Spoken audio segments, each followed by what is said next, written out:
The year 1942 across the globe there raged a war between brute fascist might and those who represented the free world. In India, Mahatma Gandhi's call for civil disobedience resonated to the cries of the Quit India movement. On October 11, in that heady atmosphere of germinating freedom was born Inquilab in Allahabad, the firstborn of poet Harivansh Roy and his wife Amitabh Bachchan of Allahabad.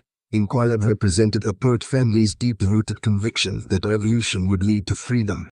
Inquilab Roy Bachchan had a short-lived existence because at the insistence of friends, blinding light replaced revolution and Inquilab became Amitabh Roy Bachchan and younger brother Ajitav grew up in a household where free expression was their artistic legacy.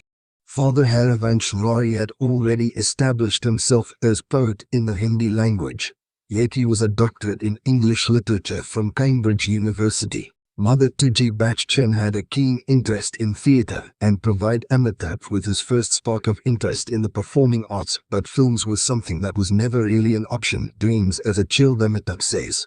I never thought as a child that I'll enter films. When we went to see films in Allahabad, I never imagined that one day I'll be on the big screen. Amitabh began his studies in Allahabad and then went to Sherwood College, a boarding school in the hills of Nainital, and it was at Sherwood that the young Amitabh found his passion for acting. Amitabh completed his formal education from Karimal College of Delhi with double Master of Arts degrees from Delhi University. After completing his education in the national capital, Bachchan headed eastward to Calcutta to earn his livelihood. His first job was with Shaw Wallace and he later worked as a freight broker for the shipping firm Bird & Kai. But considerations of livelihood and a regular pay at the end of the month was no compensation for what the heart desired. By 1968, young Amit had decided to give it all up, because Amitabh Bachchan wanted to spend his life doing what he wanted to do and he wanted to act in the city of dream and opportunities. The tall and lanky young man boarded a train that took him to the city of opportunity and heartbreak. Bombay did not embrace its biggest creation to be with open arms. It was a ruthless place where dreams were bought and sold, and where deification of a silver screen god masked the plaintive call of 1,000 broken hopes lying crushed on an unfeeling studio floor. For some time it seemed that Amitabh's unconventional looks and great height would see him make his way back to a life of dejection. Every filmmaker that he approached thought he was too tall at 6 feet 3 inches.